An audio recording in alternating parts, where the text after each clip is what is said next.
Welcome, everybody. I'm Beth Folsom, and I'm the program manager here at History Cambridge. Before we begin, I want to acknowledge that our headquarters, the Hooper Lee Nichols House, sits on the traditional land of the Massachusetts people. So welcome to our program. I would like to start by asking you all to identify yourselves in the chat box so we can get a sense of who's on the call, and especially if you have a Brookline and or Cambridge connection, that would be great. So go ahead and type in the chat and we can see where everyone is joining us from. A reminder that you can use the chat box to ask questions throughout the program, and we will have our presentation first and then some Q&A, but go ahead and type them in whenever you think of them. I'd like to extend a special thank you and a welcome to the Friends of History Cambridge who've made tonight's event possible. And if you would like to consider joining our group, head over to our website, which is historycambridge.org, and click on the support button at the top of the page. And while you're there, you can also sign up to receive our e-news so that you don't miss out on great future events like these. And a reminder that tonight's event is free, but donations are always welcome. And a big thank you to many of you who made a donation for tonight's program. We really appreciate it. After tonight's event, you will be receiving a survey asking how you liked it. Please fill it out. It helps us a lot. We are always looking for feedback. We strive to connect and do the best job we can meeting folks where they are and what they want to know. So we definitely depend on your feedback to make these programs even better in the future. So now it is my pleasure to introduce our moderator for this evening. Dr. Tatiana Cruz is Professor of Critical Race, Gender, and Cultural Studies and Interdisciplinary Program Director of Africana Studies at Simmons University. A graduate of Williams College and the University of Michigan, Dr. Cruz's work reflects the intersections of African American, Latinx, women's, urban, and social movement histories, as well as critical race, ethnic, and diaspora studies. She is currently working on a book about African American and Latinx racial and political identity formation, community development, and mobilizations for racial justice in Boston in the post-war era. Dr. Cruz, thank you so much for joining us. Thank you so much for having me. It's a pleasure to be here. So I'm on the board of History Cambridge, very excited to serve in any capacity, but also Brookline former resident. I grew up in Brookline my entire life, went to the Pierce School and Brookline High School and school within a school, SWS, as well as all of my siblings. And my mother currently lives in Brookline, so I'm there literally every day. So I'm excited to bridge these Brookline, Cambridge worlds together. I see some folks I know. Welcome. Today, it is my pleasure to introduce our speaker, Dr. Barbara Brown. Dr. Brown has had a long career centered on public history and popular education. She's a trained political scientist, though her realm goes far beyond this, as we will see today. She received her PhD from Boston University, and she specializes in Africa. She's an Africanist. She taught at University of Botswana and then eventually returned back to BU to direct the outreach program at the African Studies Center for over 20 years. There she received a number of grants, including a Fulbright and the NEH, to strengthen K-12 teaching on Africa. She has published curricula and consulted for PBS, Pearson, and others. And she co-led the successful fight to include African and Latin American history in the Massachusetts State World History Standards. Here, though, she's clearly turned to local history, which is why we're all here today. In 2006, she founded Hidden Brookline, bringing to light the hidden history of slavery and freedom. And we're very excited. It's my honor to welcome her and hear more about the Hidden Brookline project. Welcome. Thank you, Tatiana. I'm delighted to be here because what we're doing and what Cambridge is doing and Hingham and Newton and Worcester and all these towns is we're creating history from the ground up so that we're going to change the way we look, not just at Massachusetts history, but of history of the United States, especially the colonial period. And those of us who are working in the local vineyards give thanks to those who are working as scholars in the National Vineyard who have pointed the way for us. Now, next.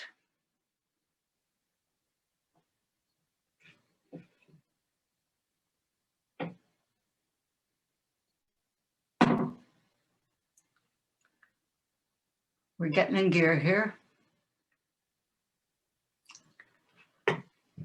And next, please. Nope, just before that one. Thank you. Thanks, Beth.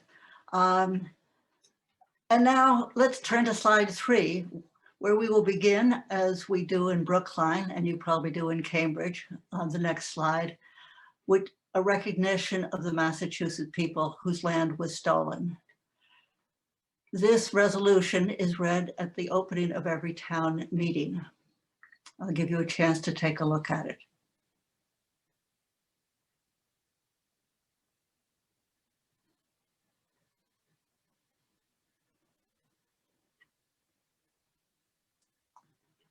As you can see here, and it's true throughout New England, the first people who were enslaved in Massachusetts and throughout New England were indigenous people. Over 1,000 people were taken to the Caribbean. In Brookline, when the Massachusetts people were forced out, they had to leave a cemetery behind.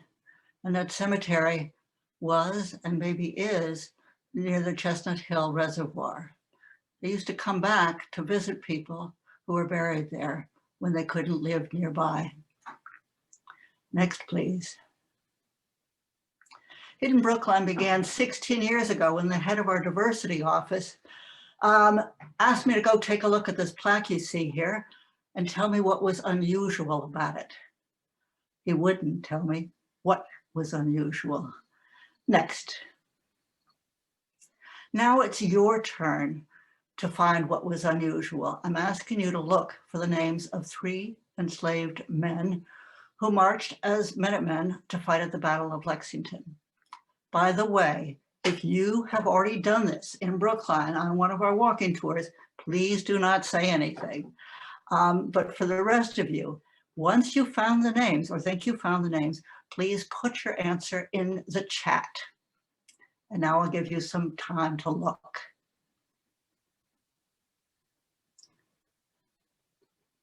And Beth will tell us when we have the 3 names appear.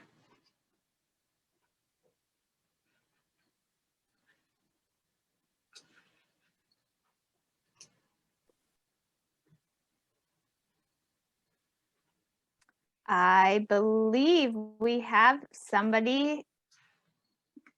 Yep. We have a number of good guesses. You folks are the fastest group I've ever seen. The 3rd graders and the adults in Brookline usually spend about the same amount of time coming up first with some very odd names that they think must mean the name of an enslaved person. Now, on to the next slide, please.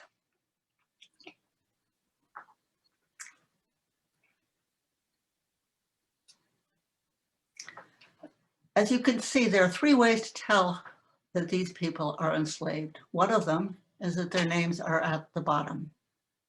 The second obvious one is that they're all possessives. They're all possessions. And the third one is that none of them has a surname, meaning none of them are considered full adults in Brookline. Next. Oh, sorry, there's one more thing I need to say about that slide, but we don't have to go back. Yes. Malcolm Cawthorn, one of the outstanding high school social studies teachers in Brookline, has taken his students for many years to this plaque to look for those names. And a number of years ago, he asked the group what they made of those names. And after a pause, one student answered quite bitterly. He said, "I've been lied to for 12 years. And that's what all of us want to prevent. And we also want all of us to know more of that history." On to the next slide. Thanks, Beth. We do know what happened to Prince. Prince gained his freedom, though he fought at the Battle of Lexington, he did not get his freedom there. He gained it by running away, by finding his own way in the world. And so he is one of the hidden heroes of Brookline, one of the African Americans that we do not recognize as one of the trailblazers of our town. And it also reminds us this particular, this is an ad from a newspaper, is that it's never just about slavery. It's always slavery and freedom. And that's why we are the Hidden Brookline Committee of Slavery and Freedom. And you'll see some more of that in a little bit later. Now, I wonder, and this is just a question for you to think about and answer. How old were you when you learned that Massachusetts whites had enslaved both Indigenous people and African peoples? Mine is when the head of diversity office asked me to go look at that placard. Across Cambridge and beyond, we're uncovering hidden history, exposing the truth, sharing it. And that is one of the exciting things about this period in American history. Now, on to the next slide. Now, here's a person who visited Brookline before the Civil War. I'd like you to put a few words in the chat that you think says something about who this person is, what kind of a person they are. And now I'll give you a few minutes to do that.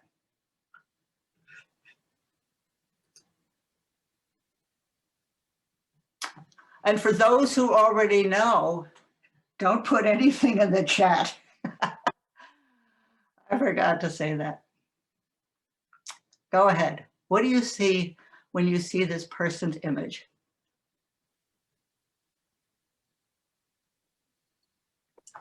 We had a spoiler, but that's okay.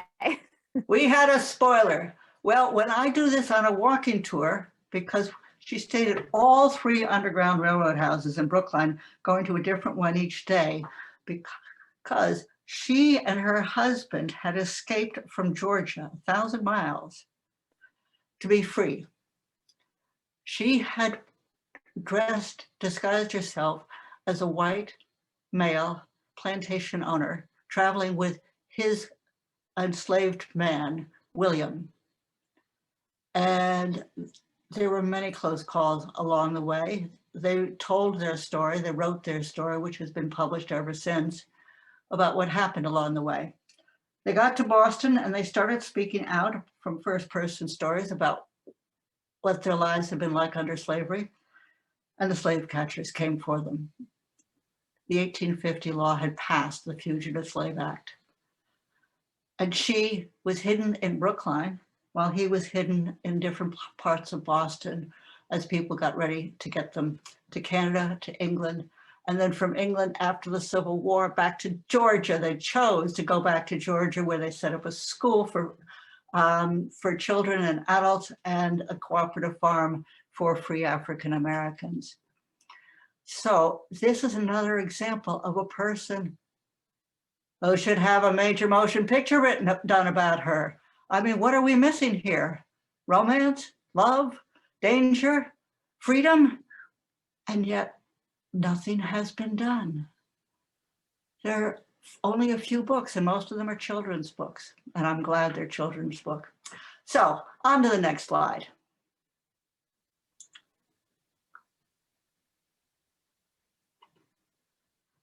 And the next one, that's the cover of a children's book. Florida Ruffin Ridley. And she does call her first name Florida, pronounce it. Florida Ruffin Ridley is the new name for a school that's 130 years old. Ridley, interestingly enough, was best friends of Maria Baldwin of Cambridge, 2 women who took the names away from 2 racists who'd had those names of the school before. In Cambridge, it was Louis Agassiz, and in Brookline, it was an enslaver, Edward Devotion. There was a lot of controversy over removing Devotion's name and putting Ridley's name on it. And the problem with Ridley, again, this is hidden history, is that nobody knew who she was. Now take a look in the next slide at who she was and what she accomplished. Now the slide before that. This is Ridley in her 30s when she was most active. And these are only 3 of the many things she did. She also founded the first Negro Folklore Society in the United States. She was an extraordinary woman, lived in Brookline for over 20 years where she raised her children and had a hard time apparently finding a house. She and her husband were the first African-American homeowners in Brookline. Why was it so hard? It was because people said, well, devotion's a good enough name. Who is this Ridley? And until you know your history, especially your local history, you don't have the freedom and you don't create the freedom for others to acknowledge these people. And it is extraordinarily wonderful. If in the questions you'd like to hear more about the fight, the 2-year fight to get the name changed, I'd be glad to tell you about it. And it involved a lot of students at that school fighting for the name change. Now, let's go on to the next slide. Here is another man whose name should be known everywhere, Roland Hayes. He broke the color bar in classical music, being the first man to sing with a major orchestra in the United States, no, to perform with a major orchestra in the United States, first man who was African-American or woman. And here is his daughter, Africa, and granddaughter and great-grandson, and the audience at the unveiling in front of his house of the stone to honor him. Why have we not known about him? Why have we not known about a trailblazer for justice who lived here for 50 years? I could tell you one story after another about what he did, but we'll stop for there and keep on going because I really want you to just pay attention to how much history has been lost. It's not just the history of slavery, it's the history of freedom, and it's the history of African-American leadership and freedom. Now we're on to the second section, slavery and freedom in Brookline. And what we have focused on in our committee has been entirely public education. And we've done it because doing public education on slavery and on freedom in a local way takes an abstract concept of slavery and of freedom and puts it into real terms. People who walk down these streets, people who lived in these houses, it's a place where people know it's real. And so that's why we focused on Brookline. Also, it's part of the process of everybody learning about the history of Massachusetts. On to the next slide, please. What you'll see here, everything in blue is the property of slave owners in 1746. That's about half of the town of Brookline. Quite extraordinary. And if you're wondering where's what, the main road that goes up and down, those are Washington Street and Harvard Street roughly. And then the Charles River has moved from where it is because of different efforts to make the Charles River more functional. The big chunk in blue is the Coolidge Corner area in Brookline Village. Edward Devotion's house was in Coolidge Corner, and that's where the school is as well. Slavery was so common and so important to Massachusetts that in 1641, 11 years after Boston was founded, Massachusetts became the first of the 13 colonies to put slavery into law. Next, please. This is a partial list that we have on our website of the enslavers and the enslaved. There were roughly, at this point, not that we know of, 90 enslaved people and 42 enslavers. What this means is that many of the enslaved people were living alone in an enslaver's house, often in the kitchen, in a corner of the kitchen, where they would be there at the beck and call. The names of the enslaved were chosen in a very unusual way by the enslavers. And if you'd like to hear more about that, it's really interesting, at least to me, and I'll tell you more about that in question and answer. On to the next. In 1773, enslaved African Americans in Massachusetts petitioned the state legislature to end slavery. They did it again several more times before slavery had in fact ended. They were taking care of their own lives. They said, we have no property. Now, the next part's really important. We have no wives, we have no children, and we have no country. In Brookline, they were right, and in Massachusetts, the lives of the enslaved in Massachusetts were systematically warped in a way that was quite different from the South. That doesn't mean it was better or worse, it was different. And it caused enormous loneliness. The enslavers only wanted mostly men to work on their farms. So they bought twice as many men as women. And then the few enslaved women that there were, few of them had children, because the enslavers made it quite clear that they did not want to have any enslaved children around. As one Brookline slave trader said, Thomas Perkins, it's hard to sell an infant. Half of the enslaved children who were born in Brookline died before they were old enough to work, which was the age of around 11. So it was the social life that was so particularly awful. There are all kinds of ways for social life to be awful, but the systematic warping in New England was of this nature. It is likely that some of the enslaved adults created chosen kin to make up for the families that they did not have. Now, where did these enslaved people come from? On to the next slide.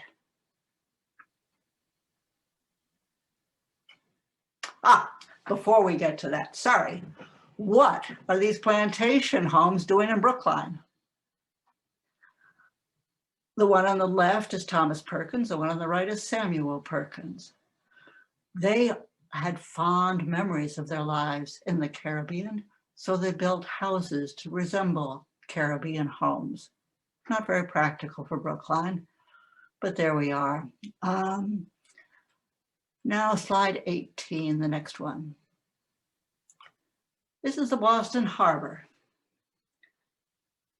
The Boston Harbor was critically involved, majorly involved in Caribbean trade. By 1680, half of the ships in the Boston Harbor were either going to or coming from the Caribbean. Why were they doing that? On to the next slide. Because the Caribbean was the center of New England trade. Selling to the Caribbean were food crops, cod, cattle. And you may be wondering, why are these things going to the Caribbean? Can't they grow them themselves? They could. They chose not to, because sugar was so incredibly valuable through the world that they didn't want to spend any land on food crops. So they imported them from New England. And even today in Jamaica, salt cod is a favorite dish because they had to be salted in order to get to the Caribbean. Boston was famous for its rum and had many rum distilleries. And here's what they bought from the Caribbean. They bought slaves. And they preferred to buy from the Caribbean than from Africa, because the people who had arrived in the Caribbean had already learned some English, or perhaps French, and were used to, if I can put it that way, being enslaved. They had some understanding of the limits of their power. And so most of the slaves in the United States came from the Caribbean. The Caribbean was full of African slaves because the life of an enslaved person in the Caribbean was roughly 7 years, because it was so much cheaper to import. And from the sugar came molasses, which went north for rum. Now, in a basic sense, when you look at this map, think of Cambridge and Boston and Brookline as having plantations, but they were in the Caribbean. Or to put it another way, as a scholar has said, this was a slave society here in Massachusetts, and most of the slaves lived elsewhere. Now, on to the men who made this possible. There were 6 slave traders who lived in Brookline. Thomas Perkins was one of the wealthiest and most successful of them. Not only did he trade in people, he also traded in illegal opium, forcing it into China when China had forbidden it. And as you can see, the Perkins School was named in appreciation for Thomas Perkins' generosity when he retired. He became a man who gave money away, gave money from his ill-gotten goods for his generosity. Now the next slide. Here's a building at the Perkins School, and you'll see in front of it a delegation from around the world to see how the Perkins School works, because it is indeed a very successful school. If you go to the Perkins website, you will unfortunately find a page about the founders and about Thomas Perkins. They say he was a merchant prince of enormous generosity and humanity who gave to the school to keep it from going bankrupt. The next slide, please. This is a family that started with a slave trader, Senator George Cabot, who used to live on the North Shore but moved to Brookline and became a Massachusetts senator to Washington in 1791 and was there until 1796. In 1793, he passed the first Fugitive Slave Act. Now look at the other 2 men, Senator Henry Cabot Lodge, also of Massachusetts, and then Senator Henry Cabot Lodge, Jr. A perfect example of the power and influence and wealth that can be passed down through generations from the slave trade. Next, please. Now this is a time to reflect on the work that has been done and that you have been doing and other people have been doing. And I would say that public education is the first step toward restorative justice. If we don't know what's happened, if we don't know what people have done or people are continuing to do, there is no way that restorative justice will happen. So public education is fundamental. Now, what we do locally is we make it real. On to the next slide.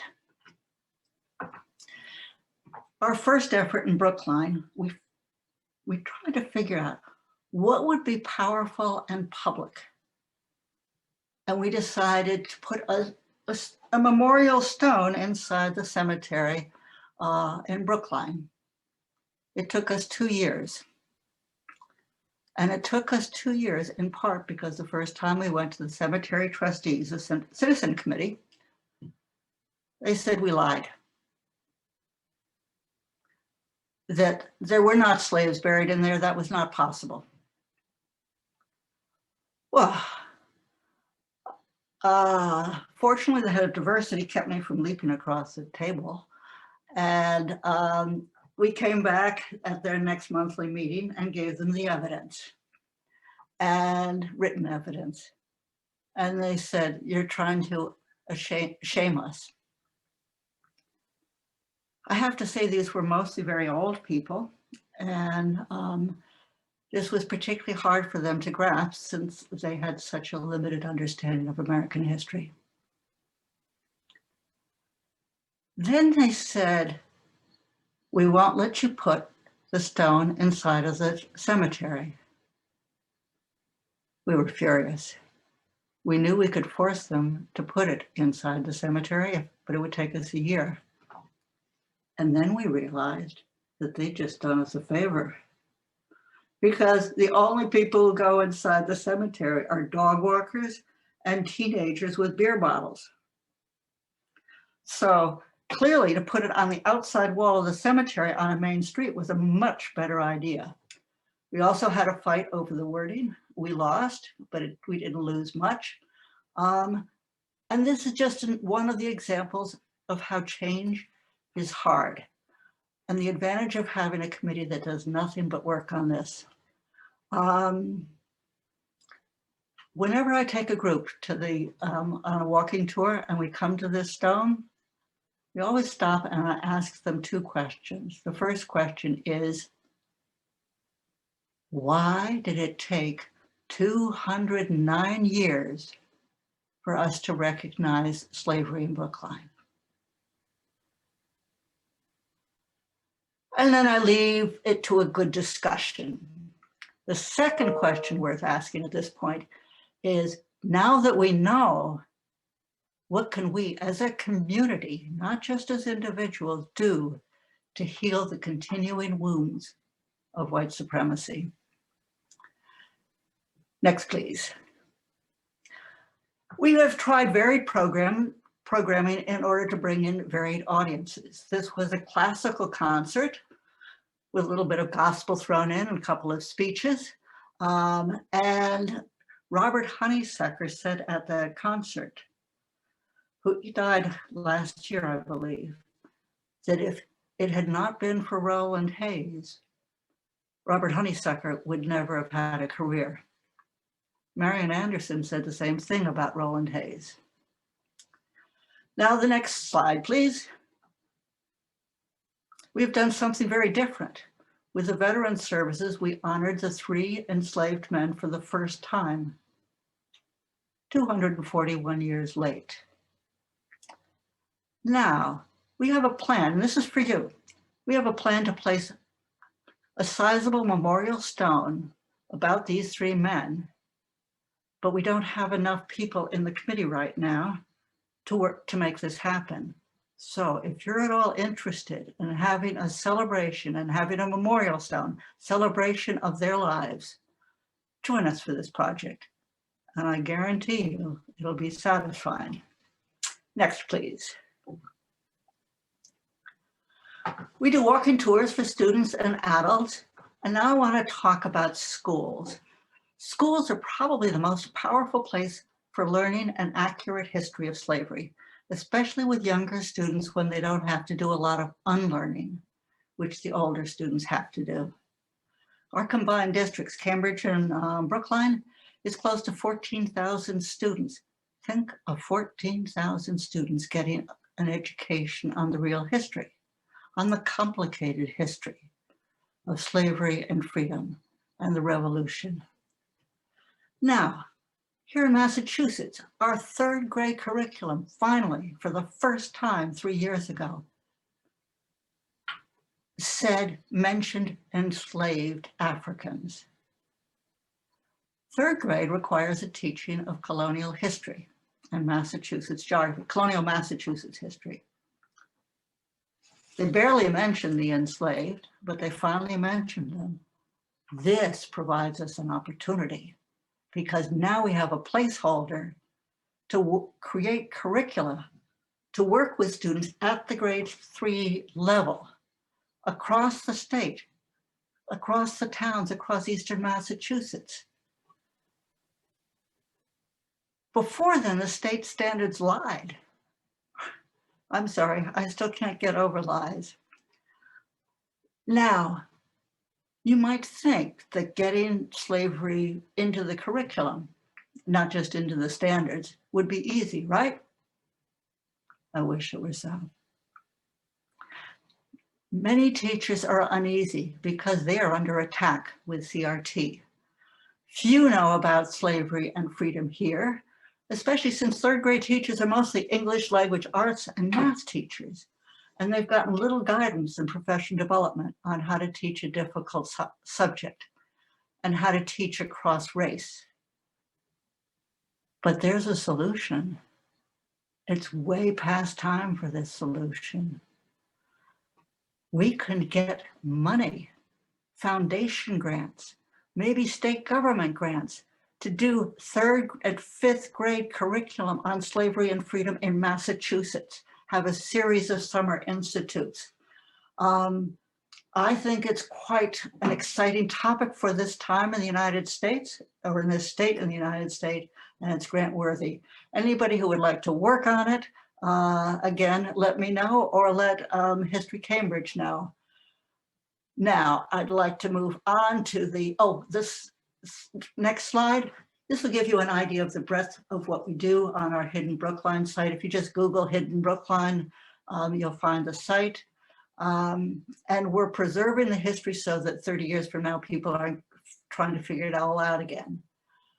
Now, my final slide is to invite you to a walking tour.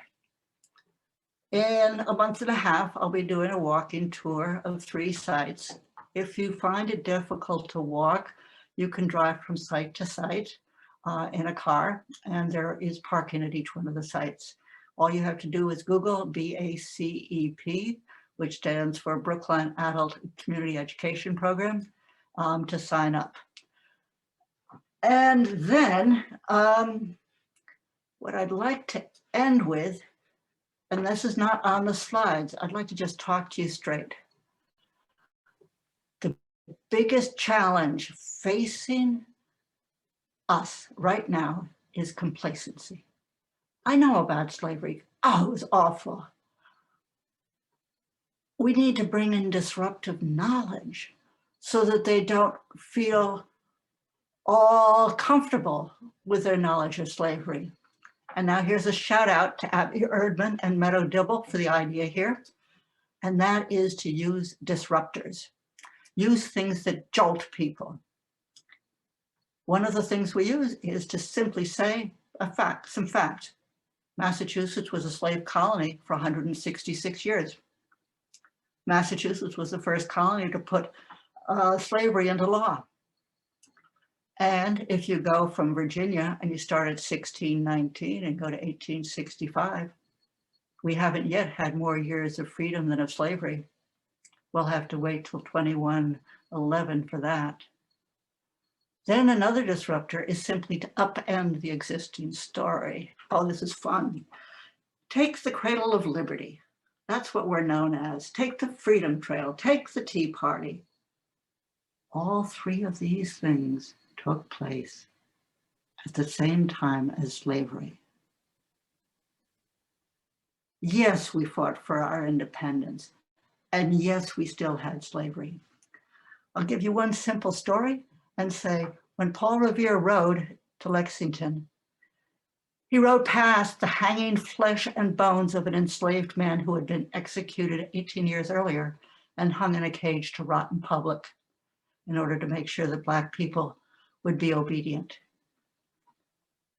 We need to tell a broader, more complicated story. We need to talk about the men who fought for freedom, the people who put that petition forward in 1773, the people who escaped, the people who did sly things in their households.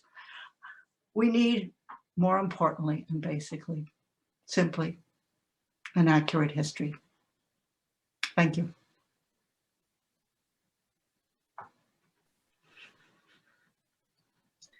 Thank you so much, Dr. Brown. I'd like to clap it up virtually for you. That's so great. I learned so much. You know, I'm embarrassed because I'm a historian of African American history and I know so little about the people you spoke about in my hometown of Brookline. So how the next part will be is I'm just going to ask a couple prepared questions I have for Dr. Brown, and then feel free to put your questions in the chat, and we'll get to those in a little bit. But hopefully, we have plenty of time for a discussion here. So I'd like to begin by talking about how your project has been received by Brookline residents. You spoke a little bit about some of the challenges you faced in erecting some of these memorials. And I just would love to hear more about, you know, what do you think the legacies of slavery and white supremacy are in Brookline, and specifically the racial politics of Brookline, and like, what have been some of the successes and challenges you've had in recruiting participants to engage with both as, you know, members of your coalition, as well as, you know, engage with your public events? Yes, the nitty-gritty of organizing for change. That's a great question, because that's, yeah. The legacy of slavery and the racism in Brookline is a big story. I don't know how much I'll be able to touch on it, but I'll touch on it. When we started Hidden Brookline, we immediately became a multiracial committee because of the people who wanted to be on it. And we stayed that way for a very long time. And what happened is that over time, I mean, imagine this is 16 years. People don't necessarily stay on a committee for 16 years. I'm the fool. And they come and they go, or they're attracted to a particular project, like the Roland Hayes project. And they work on that, and then they go on to something else. So we've had people come and go. And right now we have a Latinx web editor who's amazing, graduate of Brookline High also, and a white researcher who's helping me. And I work with the diversity office, which is very, I don't know what you would call it, multiracial is an odd word, but is a diverse commission of town employees. We are thinking about starting a conversation with the Perkins School board. And for things like that is when you pull in different people who've got the expertise for that. I don't have the expertise for having a conversation with the board of the Perkins School, but there are others in Brookline who want to have that conversation. So we pull in people for special projects. The thing that has helped a great deal was the controversy over Edward Devotion. It all started when an African-American woman in Brookline was wondering about the history of Brookline in terms of race, and came across our website and went, damn, Edward Devotion was an enslaver and we've got a school still named after him? How would Black students feel going into such a school? The thing is nobody knew at that time. Almost no one knew. I knew of a leading African-American scholar. What is her name? She founded Brookline's African-American Studies program, Adelaide Cromwell. She was on the Brookline Historical Society board, and she'd never heard there was slavery in Brookline. So it's been a very well hidden story, not just in Brookline, but elsewhere. And I can tell you some of the reasons why it's been hidden. But once that came out, everybody had to reckon with slavery in Brookline. Some people said, well, it was only one enslaved person. Other people went, are you kidding? And so it launched a townwide discussion, especially for the parents and the students and the teachers at that school. And that's the biggest school in the town, and it's in the center of town. So that's made an enormous difference. And all along, we've been doing walking tours, particularly, ironically, at the Edward Devotion School, now the Ridley School. But they've never done the grade 3 curriculum.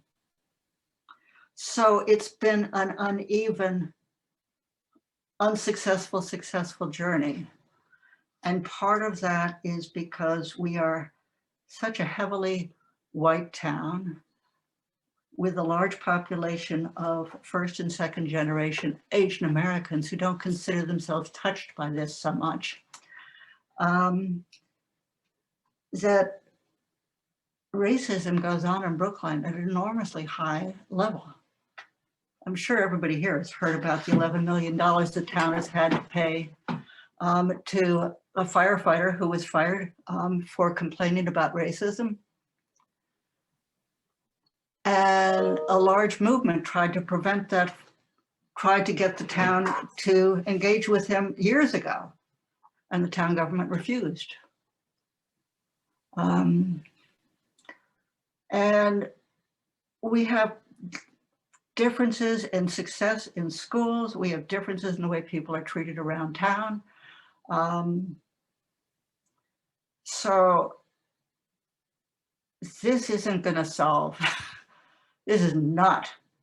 This is just one small piece or one small step, baby step.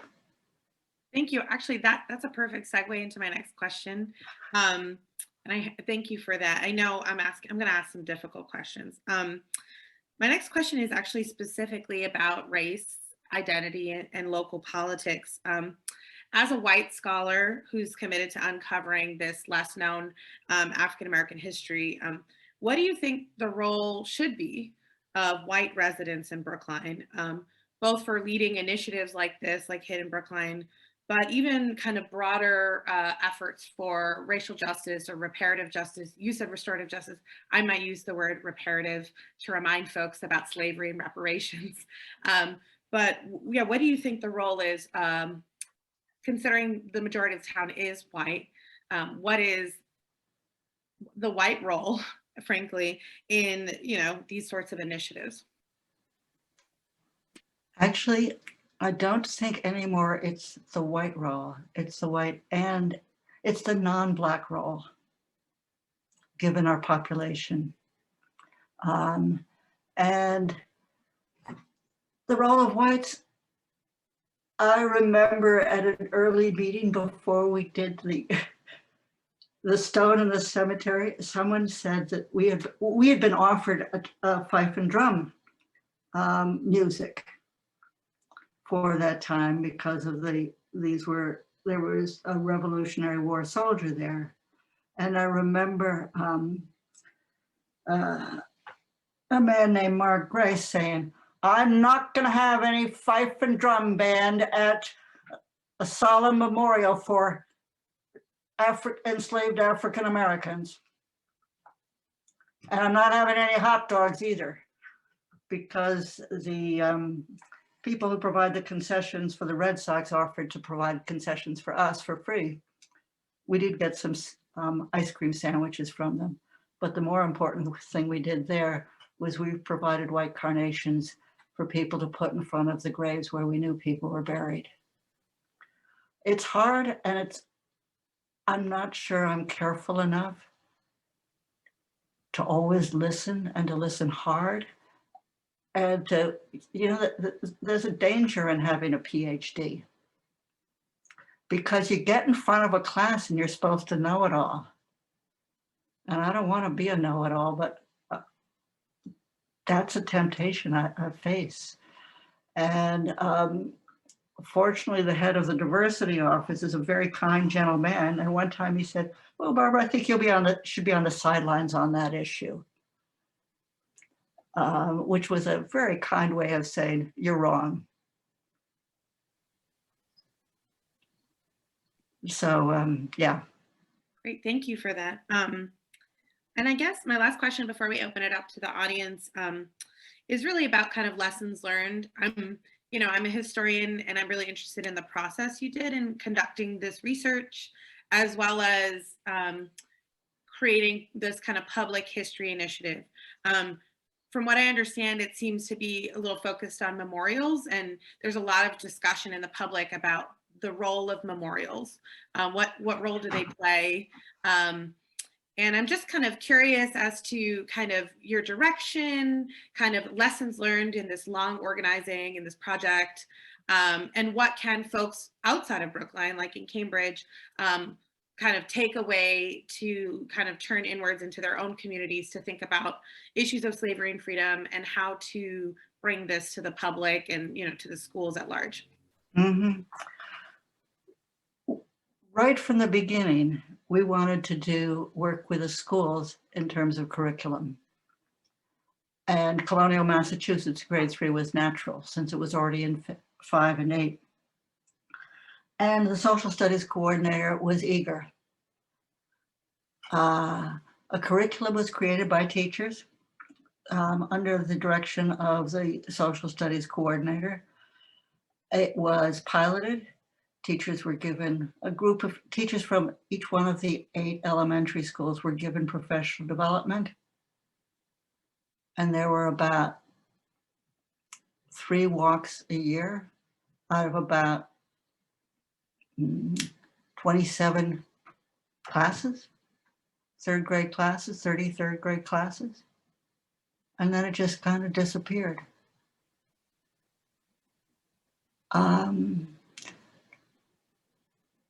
And there's a new initiative by an African-American Brookline 3rd grade teacher who's just retired to make this happen again.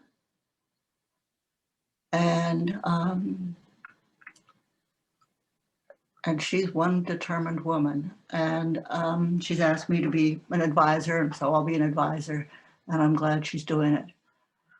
Memorials haven't been the biggest thing. I've mentioned 3 memorials because it's one way for passersby to see. But I think the big achievement was the changing of the school's name, because it forced everybody to talk and to take a side. And that was not our initiative. We helped on that. And we were glad to help. And that's some of the great things that happens in town. We now have a sculpture done by John Wilson, who lived here in Brookline for 50 years, whose sculpture Martin Luther King is in the US Capitol Rotunda. That was an initiative from another group of people that we supported. So there's a lot going on, and we don't expect to be in charge. And yeah, and I have learned so much along the way. Some of the things I've just said are things I did not understand 3 years ago.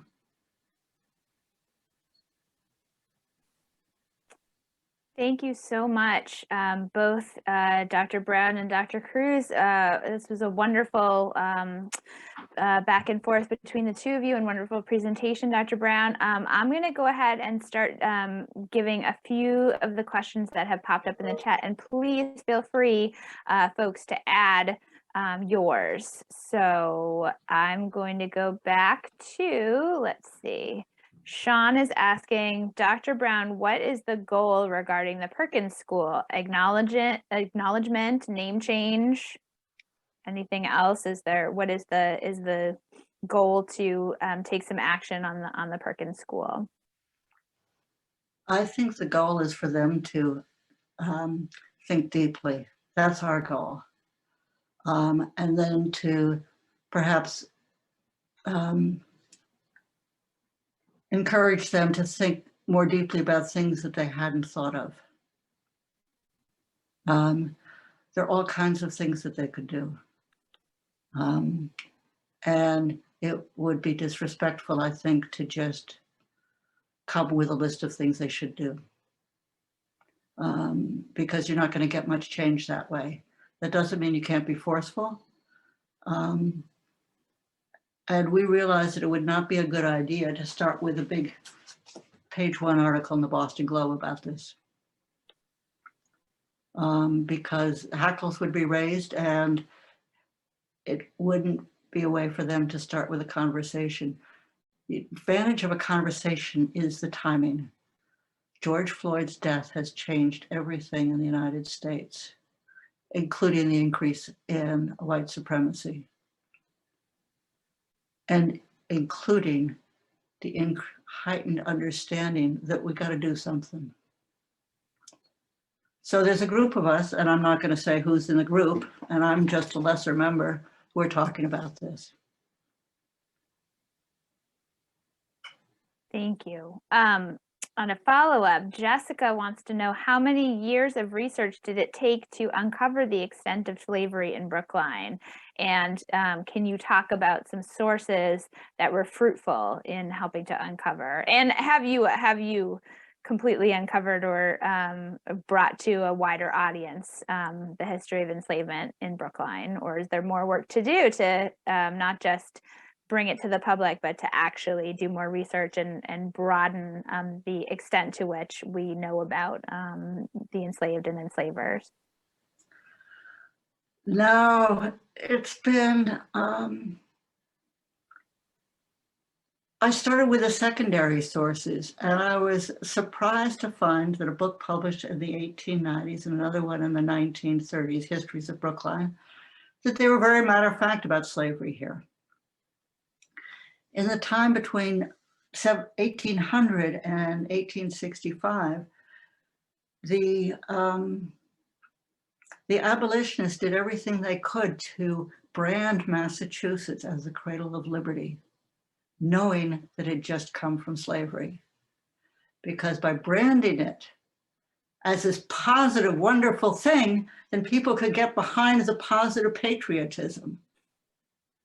And that was part of the reason why that history got hidden. It was a deliberate decision on the part of some, and the part of others, of course, it was, let's hide this away, this is shameful. And then other people who just don't pay attention. The history I found, besides those two books, I then went to church records, because there was only one church then, and they recorded all the births, deaths, marriages, and baptisms. Not for many of the years have been lost, but you can find a whole lot in there. So you find the names of enslaved people, the infants. You find the lack of marriages. There were one marriage of enslaved people in Brookline who lived apart and had children. And one of their children lived long enough to become free at the age of 25, married and moved to Dorchester. I'd love to find out more about him. But I haven't gone there. And looking at census records, we've just found out some interesting things about the Heath family of Heath School. So some of it's poking around and some of it's just plain good luck. The Historical Society had a map of 1746 with all the property owners on the map, and I just started coloring it in with those I knew who were enslavers. And out came a map of slavery in Brookline. So it's not that I ever sat down full time or even half time and said, I'm going to do this research. It's been 16 years, so pieces and pieces have come together. And there are pieces that we don't know yet. And anybody who wants to do that, they're welcome. We need somebody particularly on the Cabot family and the Heath family.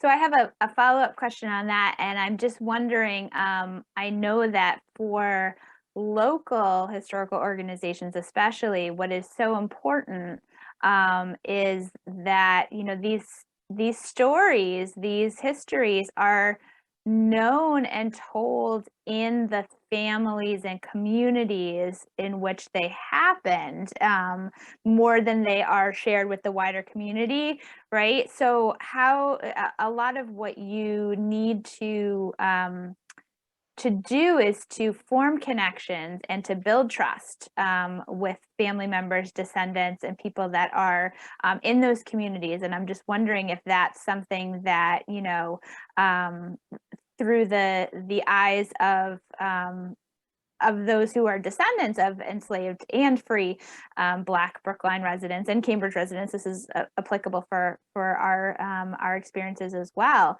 But how has it been to try to build those relationships to kind of make folks feel that you as an organization can be trusted to keep and share their stories? I wish we had more stories to keep and to share. There are very few stories The records of slavery in New England are very different from the records of slavery in the South, I'm told. I don't know enough. This is not my direct field, as Tatiana said at the beginning. And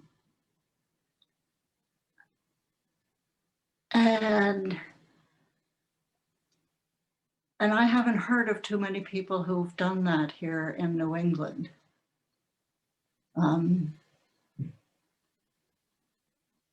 What I'm trying to do is to get it out of archives and get it out of exhibits. We've also had quite a few library exhibits, and get it more public.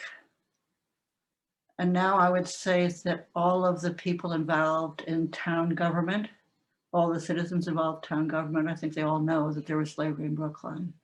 And that's a massive change. But it's still superficial because they're just added it on. Oh yeah, there was slavery everywhere. They don't see what happened when slavery ended. And the segregation in grew and the discrimination grew, not just in the South, but in Massachusetts. And that it's continued to this day. That's where we need more research, is what's happened in the last 100 years. So I have another question from the chat that talks about the a similar situation with the Ruffin School and the Baldwin School. It specifically deals with the Vassal Street School in Cambridge.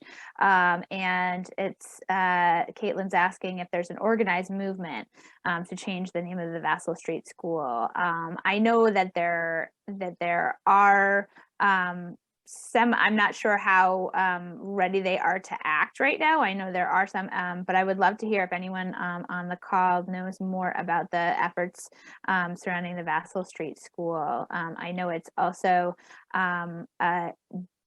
different, it's tricky in a different way. I know some folks have talked about the fact that if it remains Vassal Street and Vassal Street School, there are both white enslaver vassals, and there are Black folks who were granted and or took their freedom, who are also named vassal, who chose to keep the vassal name even after they left enslavement or were freed from enslavement.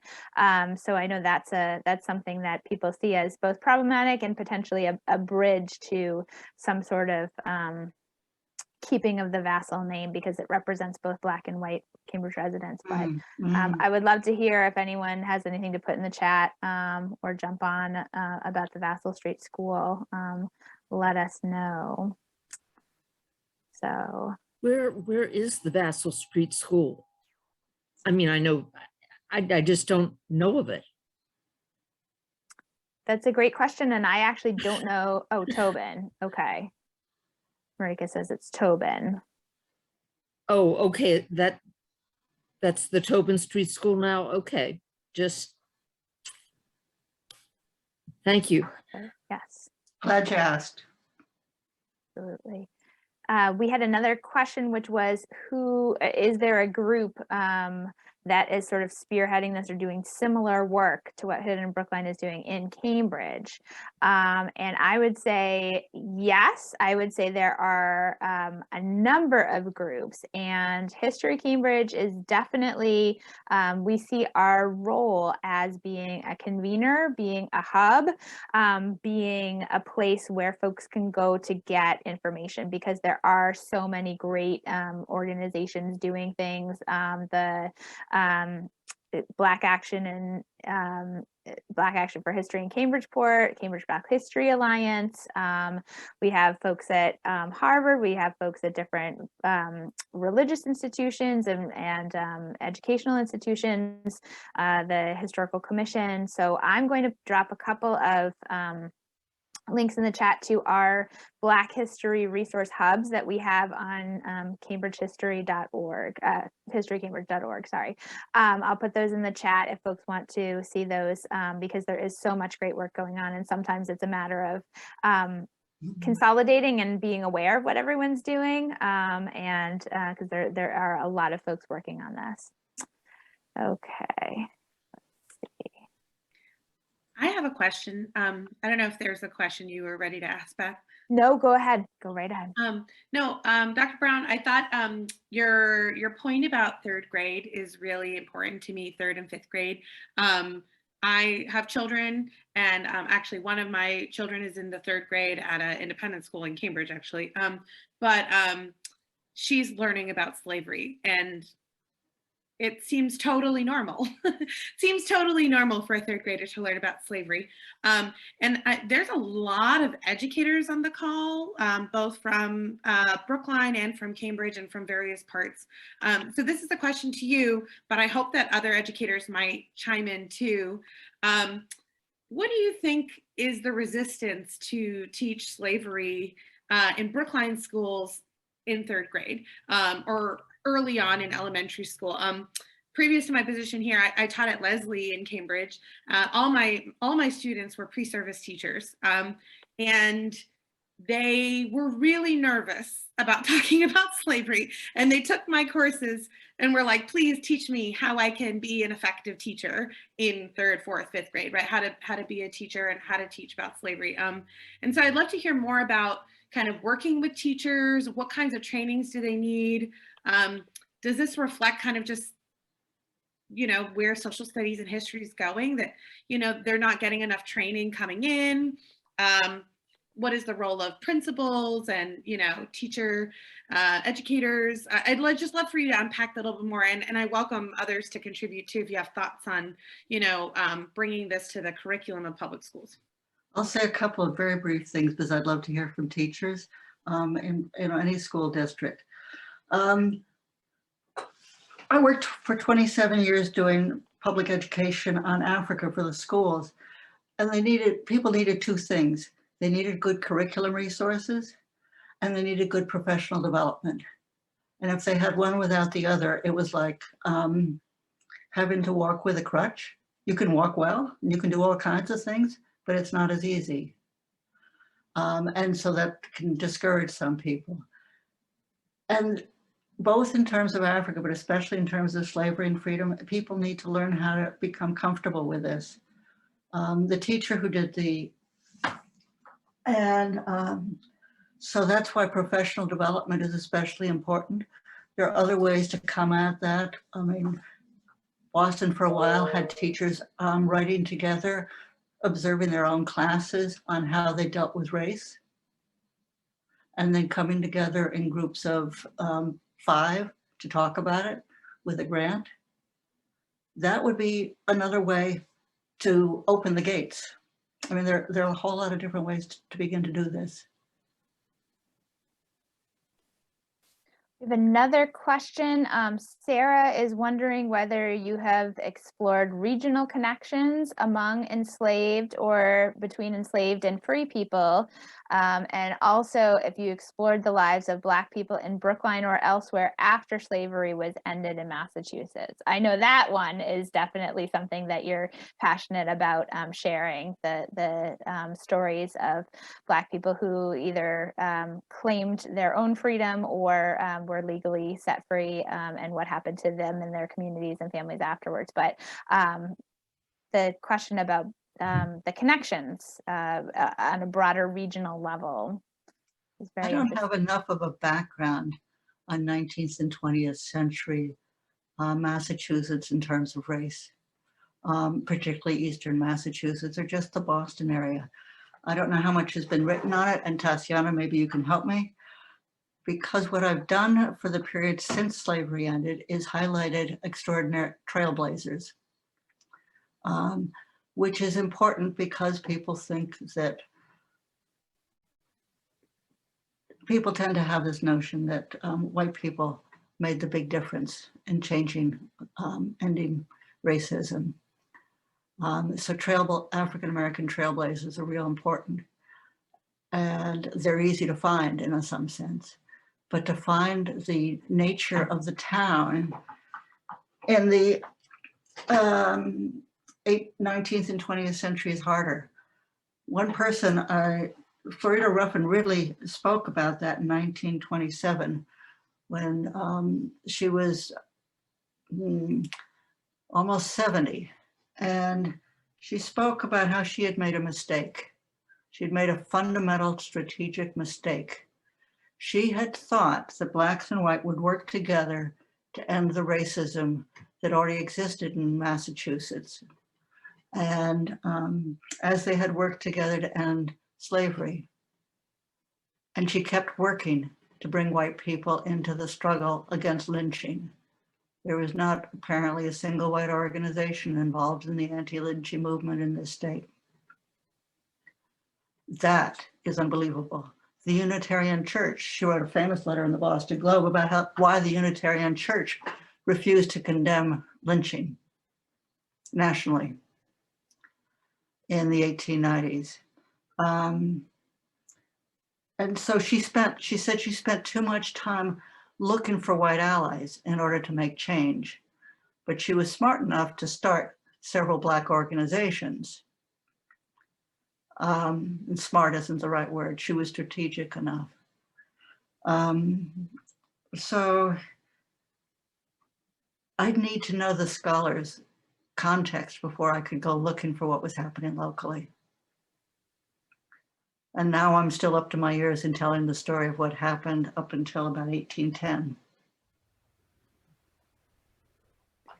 So my next question for you goes somewhat along those regional lines. I'm just thinking of what we're calling our efforts to really collaborate with other local cities and towns in the Cambridge, Brookline, Greater Boston area, and think of doing history, what we're calling history without borders, and thinking of this as a regional effort. We know even within Massachusetts, within Eastern Massachusetts, folks who, enslavers who had large tracts of land might have a house, say, in Cambridge on Brattle Street or in Brookline. And then they had their agricultural areas, their plantations, small, of course, compared to Southern and Caribbean standards, but they had their agricultural centers of production a little further afield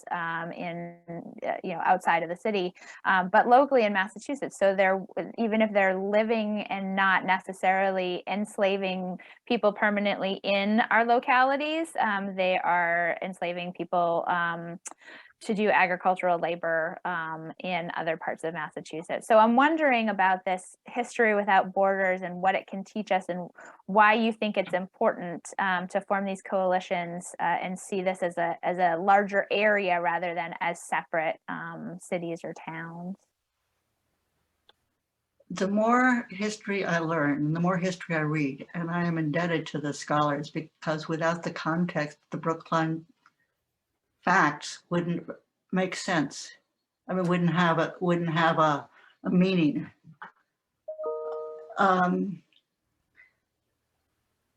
So what's happened in Brookline, what happened in Cambridge, and what happened in Boston, it's pretty much the same thing, and Beverly and Hingham, and out on the Cape.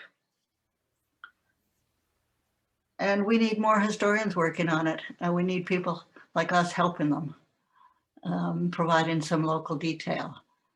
And what's wonderful is there are some historians who want to help us. Jared Hardesty is one of them. On Monday, he had a meeting with local historians like me, semi-professionals or not professionals, and we met for an hour. And we just asked him questions on finding research sources. And he has 3 books out. He is probably the best known person to write on unfreedom in the Boston area. And he spent an hour with a bunch of local yokels. Not too many historians will do that. And I salute everyone that does. Mm. Yeah. And for those who don't know, join the Atlantic Black Box. Because there is a woman who started Atlantic Black Box to bring all the people in New England who are working on slavery, to bring them together to talk to each other and learn from each other. They have talks, They have research questions, and it's just a great organization, and it's friendly. Nobody's supposed to be smarter than anybody else. We're all in this together. We're all finding things out together. So Barbara, I'll ask you, what was the biggest surprise for you in this journey? What was the one thing that really kind of took you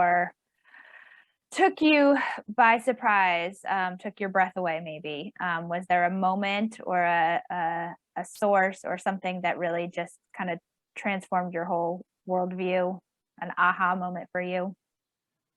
It was standing in front of that plaque. He wouldn't tell me what. So first I looked for Jewish names. Then I looked for names like Dukakis. Of course, that was hopeless. And then I looked for other women's names. Oh, sure, it will be women's names. And they weren't there either. And then down at the bottom, damn. And then I went over to the library.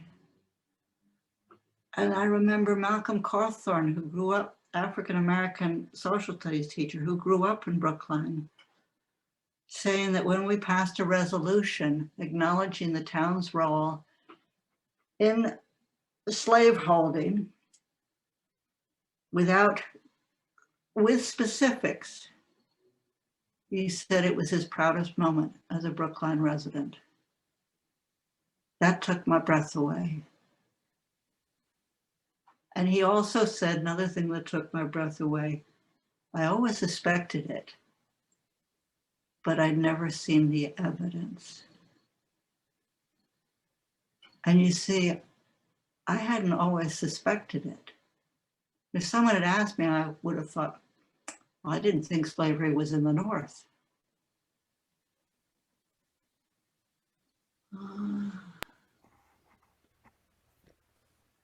Hi. So hearing other people say how big it is for them.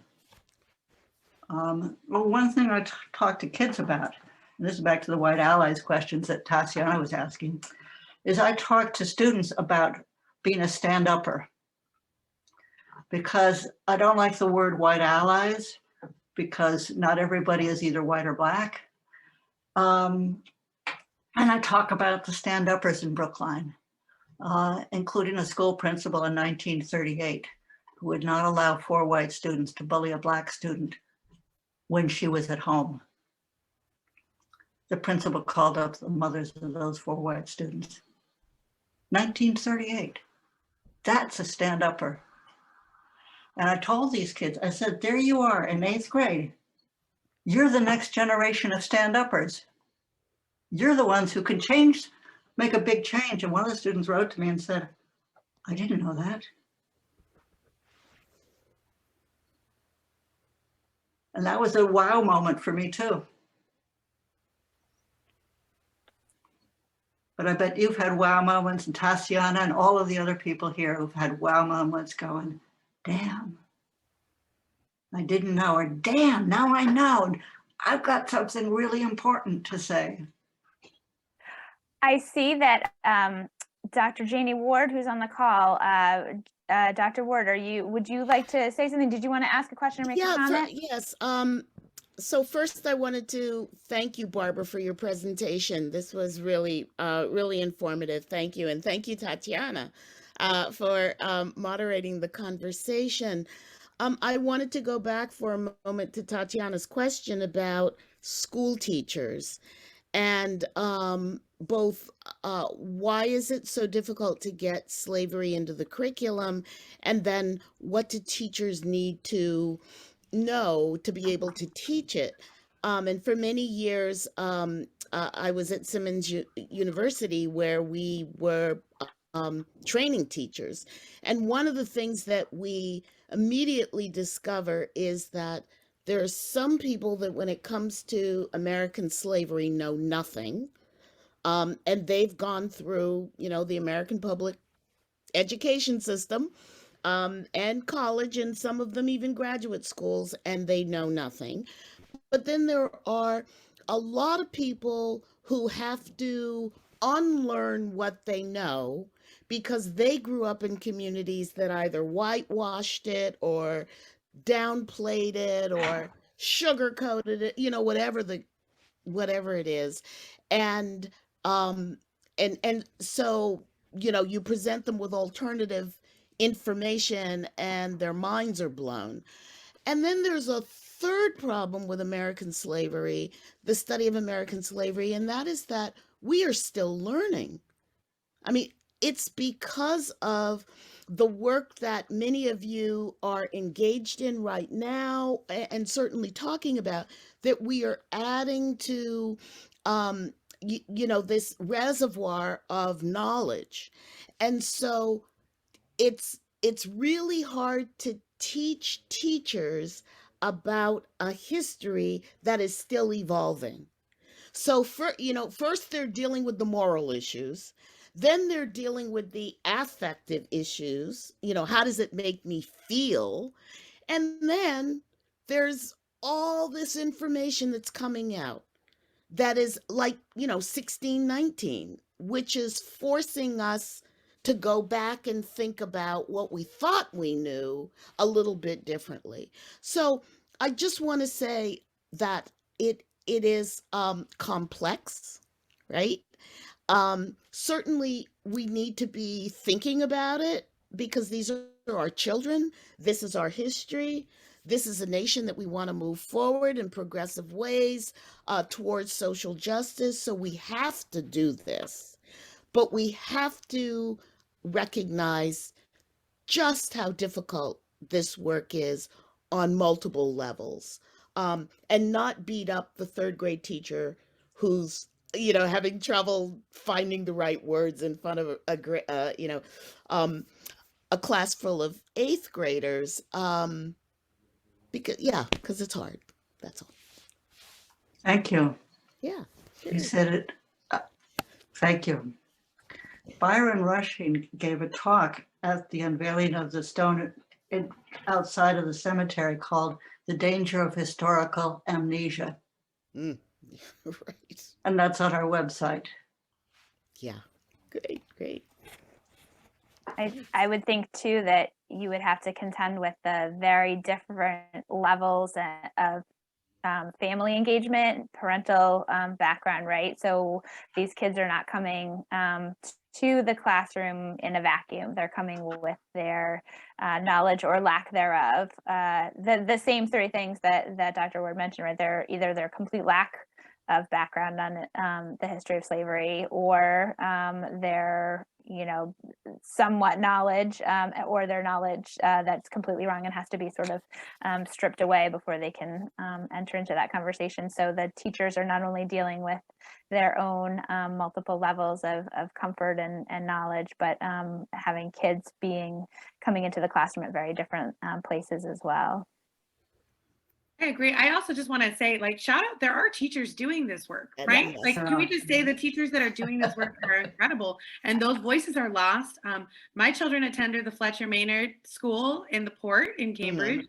And I see folks shouting out, and their teachers did the work, right?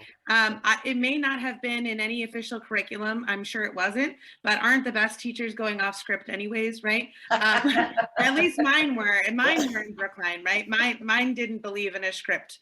And that's, why I became the kind of radical educator I am. But I think there are certainly teachers doing the work.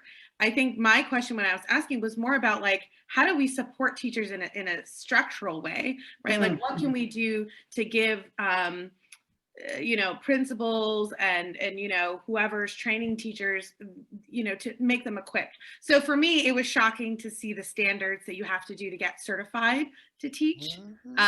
Very little social studies, Right. virtually nothing social studies and history. So my students at Lesley could, take 1,000 math and ELA classes on how to teach ELA and how to teach math, and virtually nothing on social studies and how to teach history. And then, I think Brookline's cut back at social studies in K to 4. Right. Yeah, absolutely. They were I mean, I also 2 hours.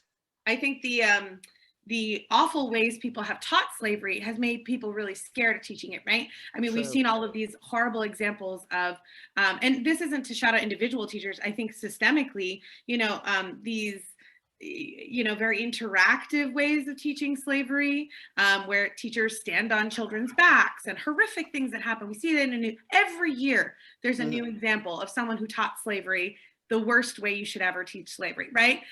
Yeah. And my students say that they experience that too. I had one student who's from Massachusetts, who said they went on a trip in the woods, and the teachers woke them up abruptly in the middle of the night and had them run in the woods in the middle of the night to simulate being on the Underground Railroad and escaping to freedom, right?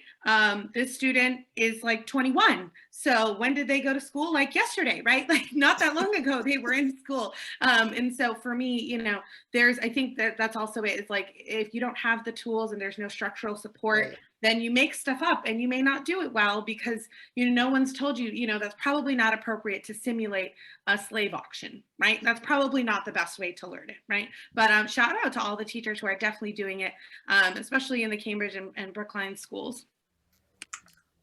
There's a Brookline teacher who always starts her 3rd grade unit on slavery and freedom with reading the picture book about Harriet Tubman's childhood. And the students are shocked because these 3rd graders, at least in her class, and they were Black and white and Asian, didn't know that children were enslaved. So their question was, how could this be? How could this be? And so they had question after question, which just opened up the discussion. And because they were in 3rd grade, she said, at least, that there wasn't the Black students feeling everybody was staring at them. They were all facing this problem together. And that's one of the reasons why to do it early. And that's a shout out to Beth. I forget Beth's last name. Yeah.